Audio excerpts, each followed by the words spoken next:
Welcome to चिक्की चिड़िया TV. आसमान स्लेटी रंग का था और बर्फीली हवाएं पेड़ों की टहनियों को चीरती हुई निकल रही थी। पुराने विशाल बरगद के पेड़ की सबसे ऊपरी कटीली डाल पर एक नन्हा सा घर था। तिनको, सूखी घास और कुछ रुई के फाहे से बना चिक्की चिड़िया का आशियाना। चिक्की अपने घर में बिल्कुल पत्थर की मूरत बनी बैठी थी। उसने अपनी पूरी ताकत से अपने पंखों को फैला रखा था ताकि बाहर की बर्फीली हवा का एक भी झोंका उसके बच्चों तक न पहुंच सके। अचानक उसके पंखों की मखमली अंधेरे के नीचे से 3 छोटी छोटी कांपती हुई गर्दनें बाहर झांकी। माँ, ओ माँ, क्या आज भी सूरज नहीं निकलेगा? कोहरा इतना घना है कि मुझे अपनी चोंच भी साफ दिखाई नहीं दे रही। मेरी चोंच और पंजे बिल्कुल पत्थर की तरह जम गए हैं। क्या मैं दोबारा कभी नहीं उड़ पाऊंगा? चिक्की ने अपनी गर्दन झुकाकर गोलू के सिर को प्यार से सहलाया, पर उसके पास कोई जवाब नहीं था।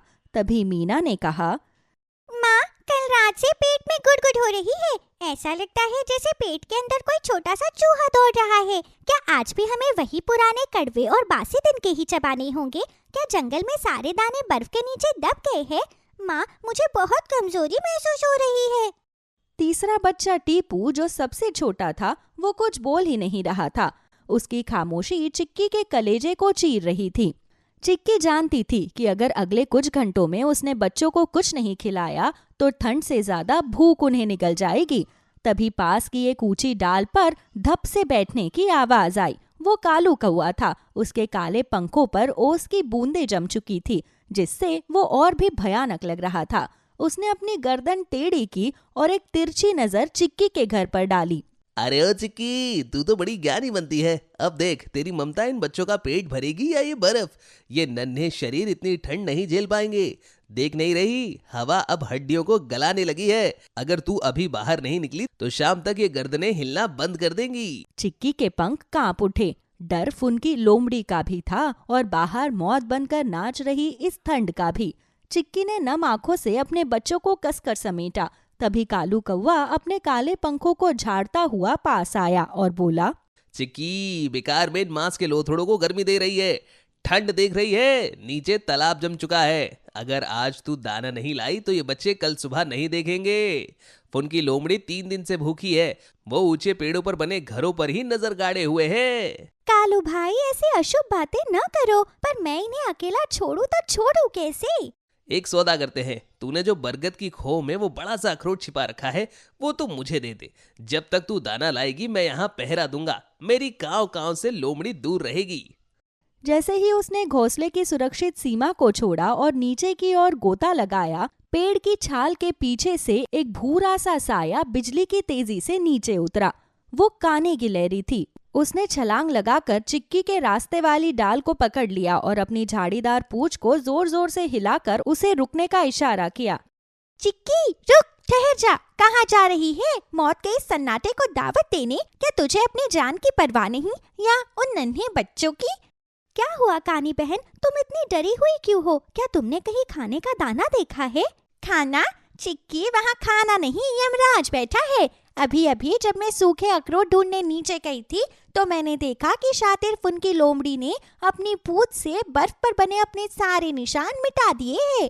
वो इतनी चालाक है कि उसने अपने बदन पर सूखी घास लपेट ली है और झुमकी खरगोशनी के बिल के ठीक पीछे वाली झाड़ियों में पत्थर की मूर्ति बनी बैठी है। उसकी आंखों में खून सवार है और उसकी लार टपक रही है। वो बस किसी के शिकार करने का इंतजार कर रही है। चिक्की का शरीर बर्फ से नहीं बल्कि डर से सुन्न होने लगा। उसे फुनकी के नुकीले दांतों का ख्याल आया, पर तभी उसे अपने बच्चों का ख्याल आया। उसने अपने नन्हे पंजों से डाल को कसकर पकड़ा और गहरी सांस ली। कानी गिलहरी की आंखों में आंसू थे। वो चिक्की की ओझल होती परछाई को तब तक देखती रही जब तक वो कोहरे के सफेद धुएं में पूरी तरह समा नहीं गई। कानी तुरंत पेड़ की सबसे ऊंची चोटी की ओर लपकी, जहां से पूरा इलाका साफ दिखाई दे सके। बर्फ की सफेद चादर के बीच उसे झुमकी खरगोशनी का बिल दिखाई दिया। चिक्की बड़ी सावधानी से बिना आवाज किए एक सूखी झाड़ी पर उतरी। उसे देखकर झुमकी बोली, चिक्की, तुम यहाँ? पागल हो गई हो क्या? मौत तुम्हारे सिर पर मंडरा रही है। जल्दी करो, उस पुराने पत्थर की ओट में देखो, वहाँ सूखे बाजरे के कुछ दाने बिखरे पड़े हैं। पर मेरी बात कान खोल कर सुन लो, जल्दी करना। फुनकी लोमड़ी इसी पत्थर के पीछे अपनी सांस रोक कर बैठी है। मैंने उसकी डरावनी गंध सूंघी है, वो बस किसी के वहां आने का इंतजार कर रही है। चिक्की ने पत्थर की ओर देखा। सुनहरे बाजरे के दाने बर्फ पर ऐसे चमक रहे थे जैसे किसी ने मोती बिखेर दिए हो। उन दानों को देखकर चिक्की को अपने बच्चों के चेहरे याद आ गए। चिक्की ने हवा में एक छोटा सा गोता लगाया और बिजली की फुर्ती से जमीन पर उतरी। वो एक एक दाना अपनी चोंच में भरने लगी। हर सेकंड एक युग जैसा लग रहा था। अचानक पत्थर के पीछे से एक भारी और डरावनी आवाज आई, सर सर। फुनकी लोमड़ी ने अपनी पूंछ हिला दी थी। झुमकी ने बिल के अंदर से चीख कर चेतावनी दी, चिक्की भागो, वो कूद रही है। उसी पल पत्थर के पीछे से एक भूरा सा साया बिजली की गति से हवा में उछला। फुनकी लोमड़ी के पंजे चिक्की के ठीक ऊपर थे और उसके नुकीले दांत आपस में टकराए। चिक्की ने अपनी पूरी जान लगाकर ऊपर की ओर उड़ान भरी। फुनकी के पंजों ने चिक्की की पूंछ का एक छोटा सा पंख छू लिया था, पर चिक्की बच निकली। बच गई, लेकिन कब तक? आज तेरी उड़ान खत्म होगी और तेरे घोंसले में छिपे वो 3 छोटे शिकार मेरा नाश्ता बनेंगे। फुनकी ने हार नहीं मानी। वो बर्फ पर अपनी पूरी ताकत से दौड़ने लगी, ठीक उसी दिशा में जहां बरगद का पेड़ खड़ा था। चिक्की हवा में थी और फुनकी जमीन पर। ऊपर से कान्हे गिलहरी ने जोर जोर से चिल्लाना शुरू कर दिया था, खतरा खतरा, चिक्की वो पेड़ की तरफ आ रही है। चिक्की के पंख थकान से भारी हो चुके थे, पर चोंच में दबे बाजरे के दाने उसे रुकने नहीं दे रहे थे। जैसे ही वो बरगद के विशाल पेड़ के पास पहुंची, उसकी आंखों के सामने अंधेरा छा गया। जिस डाल पर पहरा देने का वादा कालू कौवे ने किया था, वो डाल सूनी पड़ी थी। दूर एक सुरक्षित ऊंची टहनी पर बैठा कालू बड़े मजे से चिक्की का वो अखरोट तोड़ रहा था। उसने एक बार भी घोंसले की तरफ मुड़कर नहीं देखा। धोखेबाज कालू, तूने चंद टुकड़ों के लिए मेरे मासूमों की जान दांव पर लगा दी। नीचे से पेड़ की छाल खुरचने की डरावनी आवाजें आ रही थी। फुनकी लोमड़ी अपने नुकीले पंजे पेड़ के तने में गड़ाकर ऊपर चढ़ रही थी। भूख ने उसे इतना पागल कर दिया था कि वो एक बिल्ली की तरह पेड़ पर चढ़ने का जोखिम उठा रही थी। माँ, जल्दी आओ, देखो कोई ऊपर आ रहा है। माँ, ये पेड़ हिल रहा है, हमारा घोंसला गिर जाएगा। चीख लो नन्हे शिकारो, तुम्हारी माँ तुम्हें बचाने नहीं आएगी। आज कोई खरगोश मुझे नहीं रोक सकता और ना ही कोई कौआ। आज दावत इस बरगद की सबसे ऊंची डाल पर होगी। चिक्की देख ले, तेरे बच्चों की आखिरी शाम आ गई है। फुनकी अब घोंसले से महज कुछ फीट की दूरी पर थी। चिक्की ने देखा कि डर के मारे गोलू बेहोश सा हो गया है। उस पल चिक्की के भीतर की नन्ही चिड़िया मर गई और एक योद्धा माँ का जन्म हुआ। उसने हवा में गोता लगाया और गूंजती हुई आवाज में अपने दोस्तों को पुकारा, कानी, पत्थर गिराओ, झुमकी बाहर आओ और इसकी पूंछ पकड़ो। आज इस लोमड़ी को पता चलना चाहिए कि एक माँ और उसके दोस्तों की ताकत क्या होती है। चिक्की की आवाज से ऊपरी चोटी पर बैठी कान्हे गिलहरी ने तुरंत हरकत की। उसने अपनी खोह में जमा किए हुए सख्त और नुकीले पत्थर, सूखे भारी अखरोट और कटीली टहनियां फुनकी की आंखों को निशाना बनाकर गिराना शुरू कर दिया। ये ले फुनकी, मेरे घर के पत्थरों का स्वाद चख। नीचे से झुमकी खरगोशनी अपनी जान की परवाह किए बिना झाड़ियों से बाहर निकली और फुनकी की लटकती हुई झाड़ीदार पूंछ को अपने मजबूत दांतों से पकड़कर पूरी ताकत से पीछे खींचने लगी। नीचे उतर शैतान, मेरे जीते जीत वो इस पेड़ पर नहीं चढ़ सकती। फुनकी दो तरफा हमले से बौखला गई। वो संतुलन खोने लगी। इसी बीच चिक्की एक छोटे से लड़ाकू विमान की तरह झपटी। उसने अपनी नन्ही चोंच को फुनकी की नाक और उसकी आंखों पर मारना शुरू किया। मेरे बच्चों की तरफ कदम बढ़ाया तो तेरी आंखें निकाल लूंगी। भाग यहाँ से, वरना आज तो इस पेड़ से नीचे जिंदा नहीं उतरेगी। पत्थर उसकी आंखों पर लग रहे थे। झुमकी उसे नीचे खींच रही थी और चिक्की के प्रहारों ने उसे लहूलुहान कर दिया था। फुनकी का पंजा एक चिकनी डाल से फिसल गया। वो लुढ़कती हुई दूर कटीली झाड़ियों के बीच जा धसी। आसमान में छाए सलेटी बादल छटने लगे थे और डूबते हुए सूरज की एक सुनहरी किरण ने बर्फ पर अपनी चमक बिखेरी।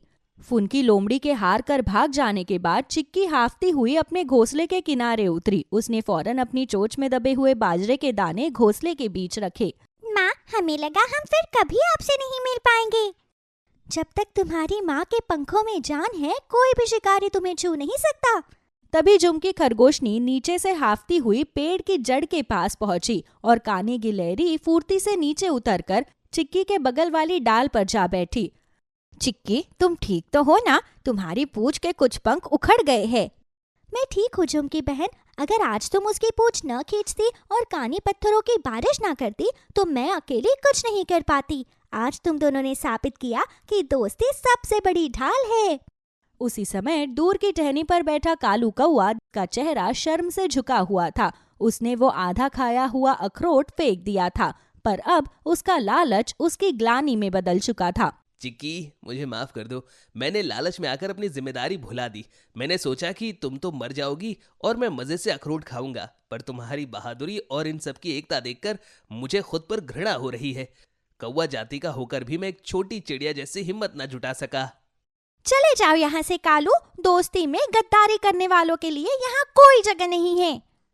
कालू भाई, ठंड बाहर नहीं तुम्हारे दिल में थी। हमने आज एकता से जीत हासिल की है। तुम चाहो तो साथ रह सकते हो, पर याद रखना, अखरोट पेट तो भर सकता है, पर वक्त पड़ने पर जान से दोस्त ही बचाते हैं। कालू कौवा अपनी गर्दन झुकाए हुए था। उसे अपनी गलती का एहसास हो गया था। बिना कुछ बोले वो धीरे से उड़कर गायब हो गया।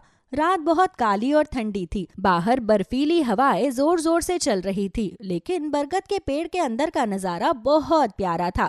चिक्की ने अपने दोस्तों झुमकी और कानी को करीब बुलाया। झुमकी, कानी, आज अगर मेरे बच्चे जिंदा है तो तुम्हारी वजह से। बाहर बहुत ठंड है। आज की रात हम सब मेरे इस छोटे से घर में एक साथ रहेंगे। बरगद के उस सुरक्षित घर में चिक्की ने अपने बच्चों को बिल्कुल बीच में बिठाया। झुमकी और कानी भी उनके साथ सट कर बैठ गई। चिक्की ने अपनी चोंच से एक एक दाना बच्चों के मुंह में डाला। देखो बच्चों, आज जो गर्मी तुम्हें मिल रही है वो सिर्फ मेरे पंखों की नहीं है। ये उस प्यार की गर्मी है जो मुश्किल समय में दोस्तों ने एक दूसरे को दिया है। याद रखना बच्चों, बाहर की बर्फ शरीर को जमा सकती है, पर सच्चे प्यार और दोस्ती की गर्माहट को दुनिया का कोई भी कोहरा नहीं बुझा सकता। नन्हा गोलू अब बिल्कुल नहीं डर रहा था। उसने मुस्कुराते हुए अपना नन्हा सा सिर माँ के पंखों में छिपा लिया। उसे माँ के दिल की धड़कन सुनाई दे रही थी और वो सुकून से सो गया। पूरी रात तूफान चलता रहा, पेड़ हिलता रहा, लेकिन उस घर के अंदर सब सुरक्षित थे। हरे भरे जंगल में एक बड़े से बबूल के पेड़ की डाल पर चिक्की चिड़िया रहती थी। वो बहुत ही खुश मिजाज, मेहनती और प्यार करने वाली माँ थी। उसके 3 बच्चे थे, टीपू, मीना और गोलू। तीनों सुबह होते ही चहचहाते और माँ से दाने मांगा करते।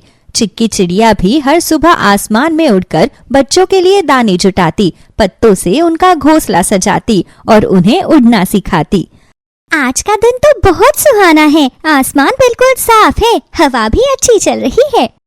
आसमान में उड़ते हुए उसकी नजर नीचे राधा मोरनी पर पड़ती है, जो अपने सुंदर पंख फैलाए नाच रही होती है। तो वहीं कानी गिलहरी पेड़ों से कूद रही थी और झुमकी खरगोशिनी अपने बिल को फूलों से सजा रही है।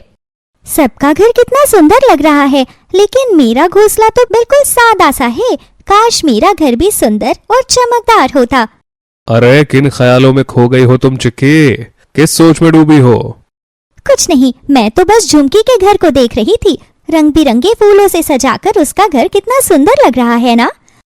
अरे सुंदरता से तो मेरा दूर दूर तक कोई नाता नहीं। मुझे तो सब चीजें एक जैसी ही लगती है। हाँ हाँ, तुम्हें तो दिन में भी जंगल अपनी तरह काला ही दिखाई देता है। ये तो बिल्कुल सही कहा तुमने चिक्की। काले के अलावा मुझे कोई रंग भाता ही नहीं। ठीक है, अब छोड़ो रास्ता। मुझे दाना लेने जाना है। बच्चे भी भूखे हैं। अगर दाना लेकर नहीं आई तो सब ची ची करने लगेंगे। इतना कहकर चिक्की चिड़िया आगे बढ़ जाती है। दाने की तलाश में जब वो नदी के किनारे पहुंचती है तो वहाँ उसे चमकती हुई चीज दिखाई देती है। अरे ये क्या चमक रहा है? कहीं ये नागमणि तो नहीं? नहीं, अगर ये नागमणि हुआ तो यहाँ आसपास कोई नाग या नागिन जरूर होंगे। एक बार पास जाकर देखती हूँ कि ये क्या है। अरे ये तो चांदी का चमकता हार है, लेकिन जंगल में ये हार कहाँ से आया? जहाँ से भी आया हो, मैं इसे अपने साथ ले जाती हूँ। चिक्की चिड़िया उस चांदी के हार को अपने साथ लेकर घर पहुँचती है तो उसके बच्चे चमकते हुए चांदी के हार को देखकर कहते हैं, माँ, ये चमचमाती चीज तो बहुत अच्छी है, लेकिन ये आपको मिली कहाँ से? माँ, मुझे भी दिखाओ, मैं भी इसे छूकर देखूंगा। अरे बेटा, ये चांदी का हार है, आमतौर पर इंसान इसे पहनते हैं। आज ये नदी किनारे मुझे मिला तो मैं इसे घर ले आई। माँ, क्या हम इसे खा सकते हैं? ओहो, हमेशा खाने की सोचती है तुझे। ये खाने की नहीं, पहनने की चीज है। माँ, क्यों ना हम इस चांदी को घर में लगाए? इतना कहकर मीना चांदी के हार को सामने की दीवार पर लटका देती है। सूरज की किरणें जब उस पर पड़ती है तो पूरा घोंसला चमकने लगता है। वाह माँ, अब तो हमारा घर सच में चांदी का लग रहा है। हाँ, अब हम सब दोस्तों को बुलाएंगे, उन्हें दिखाएंगे कि हमारा घर सबसे सुंदर है। लेकिन बच्चों, याद रखना, ये किसी और की चीज हो सकती है। अगर कोई इसे ढूंढता हुआ आए तो हमें लौटा देना चाहिए। ठीक है माँ, पर जब तक कोई आए नहीं तब तक हमारा घर चमकता रहेगा। अगले दिन सुबह जब जंगल में सूरज निकला तो चिक्की के घर की चमक दूर से ही दिखने लगी। सारे जानवर और पक्षी उस चमक की ओर खींचे चले आए। अरे वाह, चिक्की का घर तो चांदी जैसा चमक रहा है। अरे हाँ, लगता है चिक्की ने कोई नया रंग लगाया है। जरूर किसी ने उसे कुछ दिया होगा। इतना सुंदर घर तो जंगल में किसी का नहीं है। अरे चलो ना, चलकर देखते हैं कि आखिर चिक्की ने क्या किया है जो उसका घर दूर से ही चमक रहा है। सभी चिक्की के घर के पास पहुंचते हैं और उसके घर के अंदर चमचमाती चीज को देखने लगते हैं। वाह चिक्की, तुम्हारा घर तो किसी महल की जैसा चमक रहा है। सच में इस घर में सबसे सुंदर घर मेरा है, जो मैंने मोर पंखों से खुद बनाया है। लेकिन तुम्हारा ये चमकता हुआ घर देखकर तो जैसे चांदी का महल हो ऐसा लग रहा है। ये सारी चमक बस एक चांदी के हार की है। कल नदी किनारे मुझे एक चांदी का हार मिला। मैंने सोचा क्यों ना इसे घर में सजा दूं। बस फिर ये सब ऐसे चमकने लगा। चांदी का हार कहती हो और नदी किनारे मिला है, कहीं इंसानों का तो नहीं? हाँ, शायद इंसानों का ही होगा, लेकिन ये जंगल में पड़ा था और जंगल में हम रहते हैं, इसलिए अब ये मेरा है। इसलिए मैंने इसे अपने घर पर सजा लिया। अगर ये हार मुझे मिल जाए तो मैं अपने बिल को सजा दूं। सब मुझे जंगल की सबसे अमीर लोमड़ी कहेंगे। इस तरह चिक्की के चांदी से चमकते हुए घर को देखने के लिए कोई ना कोई पशु पक्षी पूरे दिन उसके घर आता ही रहता। अब रात होती है, जंगल के सारे पशु पक्षी सो जाते हैं। चांदनी पेड़ों पर झिलमिला रही है। रात के समय में चिक्की चिड़िया का घर अंधेरे में भी चमक रहा था। उसी समय दबे पांव फुनकी लोमड़ी धीरे धीरे चिक्की के पेड़ के नीचे पहुंचती है। अब कोई नहीं देख रहा, मैं बस वो चांदी का हार लेकर चली जाऊंगी। वो धीरे से पेड़ पर चढ़ती है, लेकिन डाल फिसलन भरी थी। जैसे ही उसने हार पकड़ने की कोशिश की, वो धड़ाम से नीचे गिर पड़ती है। मेरी पूंछ! कौन है वहाँ? कौन आया मेरे घर में? माँ, किसी के गिरने की आवाज आई है। चिक्की घर से निकलकर नीचे झांकती है तो उसे फुनकी दिखाई देती है। अरे फुनकी, इतनी रात को तुम यहाँ क्या कर रही हो? वो तुम तो जानती हो, मुझे रात को नींद जरा कम आती है, तो ऐसे ही घूम रही थी तो तुम्हारा चमकता घर दिखाई दे गया। मैं बस देखने आई थी कि तुम्हारा घर कितना सुंदर है। उसकी बातें सुनकर चिक्की को शक हो जाता है और वो तिरछी नजरों से उसे देखते हुए कहती है, सुंदरता देखने के लिए चोरी की नीयत से नहीं आना चाहिए तुम्हें। उसकी बातें सुनकर फुनकी फिर सर झुकाकर वहां से चली जाती है और जंगल में धीरे धीरे खबर फैल जाती है कि फुनकी ने चिक्की का हार चुराने की कोशिश की थी। कुछ दिनों बाद एक सुबह जंगल के बुद्धिमान उल्लू बाबा चिक्की के पेड़ पर आए। चिक्की बेटा, मैंने सब सुना। वो चांदी का हार जिससे तुम्हारा घर चांदी का हो गया है, वो जंगल का नहीं है, इंसान की चीज है। अगर किसी ने इसे खोया है तो उन्हें दुख होगा। लेकिन बाबा, मैंने इसे नदी किनारे पाया था। मैं तो बस अपने बच्चों को खुश करना चाहती थी, और अब मेरा घर चांदी के हार की चमक से बहुत चमक रहा है। इससे बच्चे बहुत खुश हैं। चिक्की बेटा, सच्ची खुशी दूसरों की चीज रखने में नहीं, उसे सही जगह लौटाने में होती है। माँ, बाबा सही कह रहे हैं। आप ही तो कहती है दूसरों की चीज नहीं रखनी चाहिए। हाँ माँ, अगर मेरी कोई चीज ले लेता तो मुझे भी बुरा लगता। माँ, चलो उस हार को वापस रख देते हैं जहाँ से मिला था, वरना ये हमारे पास रहा तो फिर से कोई इसे चुराने की कोशिश करेगा। ठीक है बच्चों, हम सब मिलकर उसे वहीं रखाते हैं। अगले दिन चिक्की और उसके बच्चे उस जगह पहुँचे जहाँ पर हार मिला था। नदी की लहरें धीरे धीरे किनारे को छू रही थी। चिक्की चांदी के हार को एक बड़े पत्थर पर रख देती है। मैं इस चांदी के हार को वापस करती हूँ। उम्मीद करती हूँ कि ये जिसका है उसे जल्दी मिल जाए। उसी समय झाड़ियों में से एक सनसनाहट होती है और अचानक ही एक परी प्रकट होती है। उसे देखकर चिक्की और उसके बच्चे हैरान रह जाते हैं।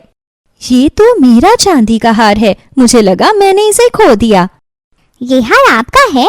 तभी मैं कहूँ चांदी का इतना कैसे चमक सकता है? तो यानी ये इंसान का नहीं बल्कि एक परी का हार है। हाँ, ये मेरा हार है। जब से मैंने इसे यहाँ खोया था तब से मैं रोज इसकी तलाश में यहाँ आया करती थी और आज आखिरकार मुझे ये मिल ही गया। माफ करना, तुम्हारा ये हार मैं अपने घर ले गई थी ताकि अपने घर को सुंदर बना सकूं, लेकिन अब मैं ये तुम्हें लौटाती हूँ।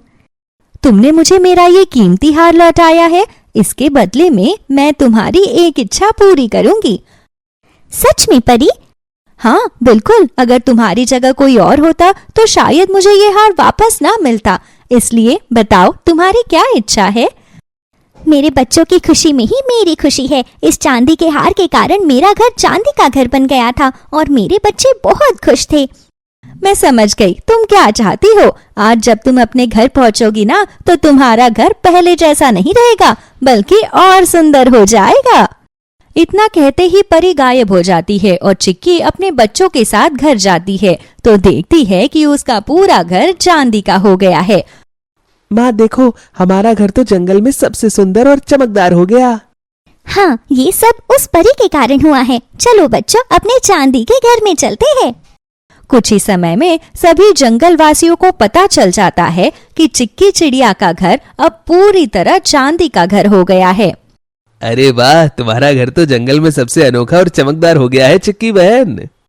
वाह चिक्की, तुमने सबको सिखाया कि सच्ची सुंदरता दिल की होती है, चीजों की नहीं। वो हार लौटाकर तुमने तोहफे में ये चांदी का घर पाया है। सच में ईमानदारी और सच्चाई का तोहफा मिलने से बेहतर और क्या बात हो सकती है। ये तो बहुत बढ़िया है, लेकिन फुनकी अब पहले के जैसे तुम इस चांदी के घर को तो चोरी करने का नहीं सोचोगी ना? बिल्कुल नहीं, कभी नहीं। माफ करना चिक्की, मुझे लालच नहीं करना चाहिए था। कोई बात नहीं फुनकी, गलती सबसे होती है। सुधार वही करता है जो सच्चा होता है। तुम कभी भी मेरे घर में आ जा सकती हो। धीरे धीरे सूरज ढल गया। हवा में खुशबू थी, पेड़ों पर चहचहाहट गूंज रही थी। चिक्की अपने बच्चों के साथ बैठी थी। माँ, अब हम बहुत खुश हैं। हाँ बेटा, लेकिन अब हमारा घर और भी सुंदर है क्योंकि इसमें ईमानदारी और प्यार की रोशनी के साथ चांदी की चमक है। और इसी तरह जंगल में फिर से शांति और खुशी लौट आई। सभी अपनी रोजमर्रा की जिंदगी जीने लगे। साथ ही अब चिक्की या जंगल के किसी भी पशु पक्षी को कोई भी खोई हुई चीज मिलती तो वो उसे उठाने की जगह वहीं रहने देते। हर कोई ये सीख गया कि असली सुंदरता चीजों की नहीं, भावनाओं की होती है। जो दिल से चमकता है वही सच में चांदी का घर होता है, ताकि जिसकी चीज खोई है उसे वापस मिल सके। साथ ही चिक्की अपने चांदी के घर होने की खुशी में सभी जंगलवासियों को अपने घर दावत पर बुलाती है, जहाँ परी भी आती है। चिक्की, कैसी हो तुम? परी, तुम यहाँ? तुम्हें देखकर मुझे बहुत खुशी हुई। सभी जंगलवासी खूबसूरत परी को देखकर हैरान हो जाते हैं और उसके इर्द गिर्द घूमने लगते हैं। परी भी उनके साथ घुल मिल जाती है। ये सब देखकर चिक्की चिड़िया बहुत खुश होती है। इस तरह चिक्की चिड़िया को परी एक दोस्त के रूप में मिल जाती है।